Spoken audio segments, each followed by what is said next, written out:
Still waiting for a big smile out of you. You're up 2-0. What's the story? Are you not happy, or you're only half happy, or? Still to be happy about. You're up 2-0. Job's not finished. Job finished? I don't think so. Welcome, ladies and gentlemen, to Rick's Blazin Takes. You could have been anywhere in the world, but you here with me. I appreciate that. So without further ado, let's get right into it. Yeah.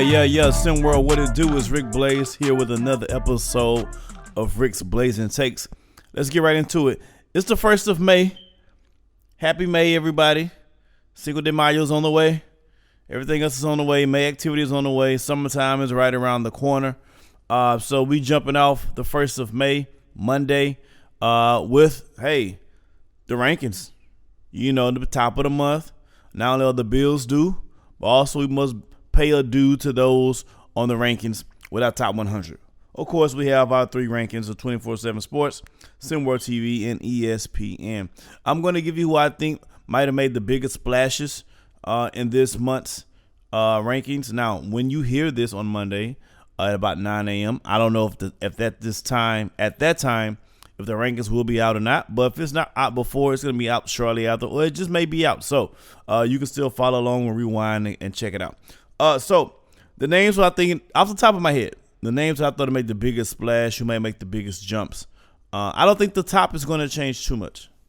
I don't think. Well, besides Mikey Williams not being in the top, whatever.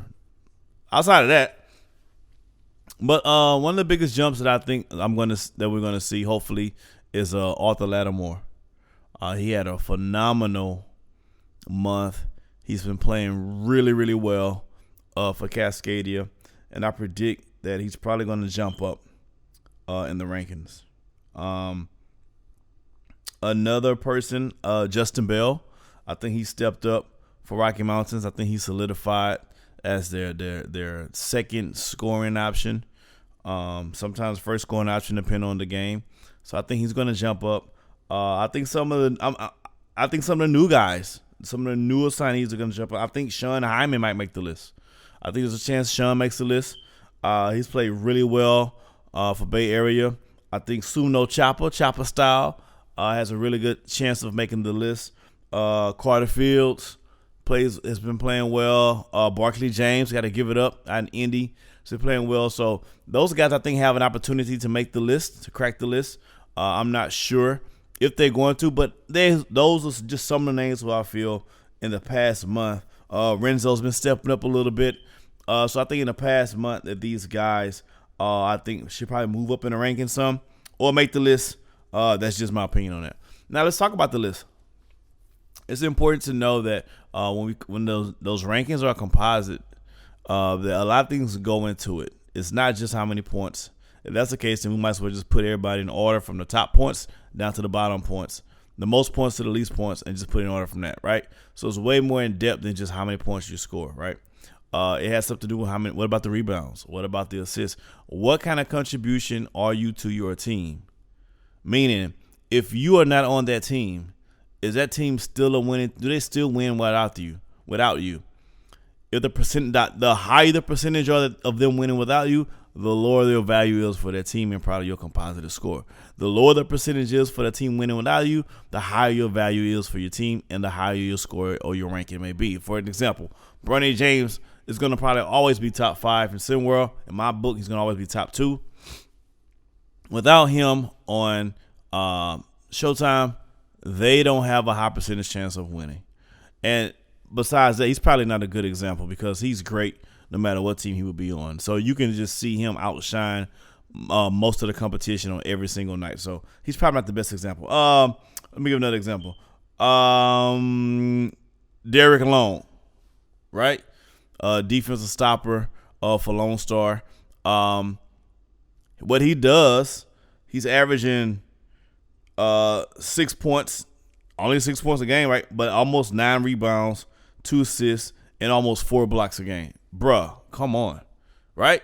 Like, that is very valuable to your team. You take Derek Long out for Lone Star, they do not have the same record they're not the same defensive force without him on the team. So those things are taken into consideration with these rankings. Also, winning is taken into consideration. If you're scoring 27 points a game and your team is 0 forever, those are empty calories, my man. I'm sorry, bruh. Bruh, those are empty calories. You should have had a V8. So the winning does take precedence. So you may see some players who may not have gaudy stats, but they're on a winning team that's 10-4 or 9-3 or whatever the case may be. They may have a better chance of getting a bump up because of the winning and their play on that team. So there's a lot of different variables. Think about the year the Detroit Pistons made the All-Star team, and all of them pretty much starting. Your Chauncey Billups, your Rasheed Wallaces, your Rip Hamiltons. They wasn't scoring like crazy. They didn't have like crazy averages. There was other All-Stars who didn't get to start. They had better stats than them, but they were the best team in the NBA at the time, and so they got rewarded. The starters got rewarded by going to the All-Star game. Did they deserve it? Sure, of course. But was it just about stats? No, it wasn't just about stats. It's so many other things come into play. So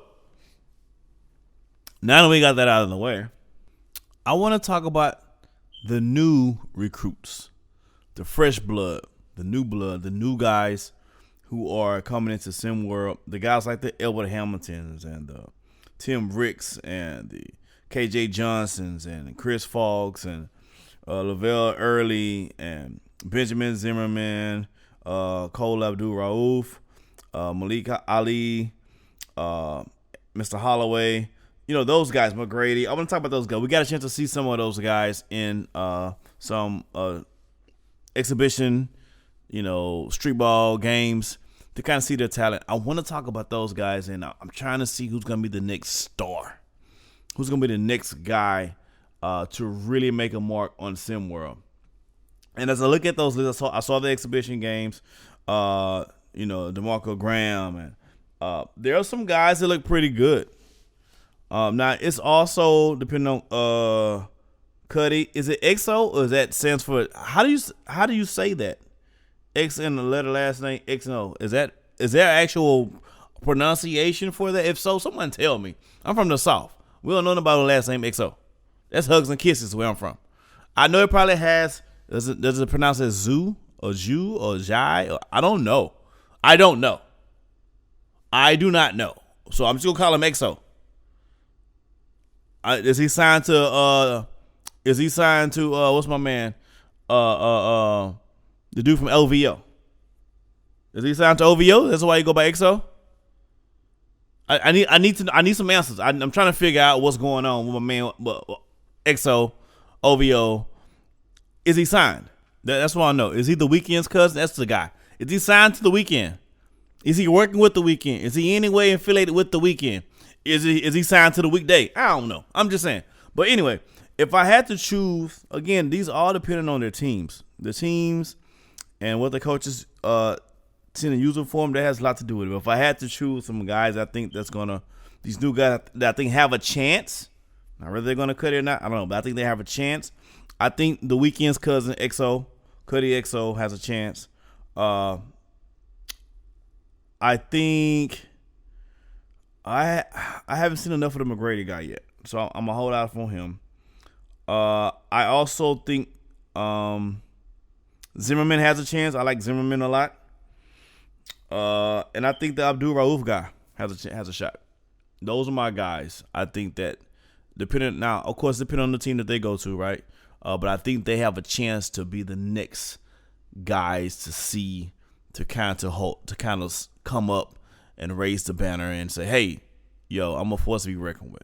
So I'm going to see if I'm right, if I'm wrong. Let's talk about what guys you think have the best chance, new recruits to make it, and what teams do you think they'd be good on, right?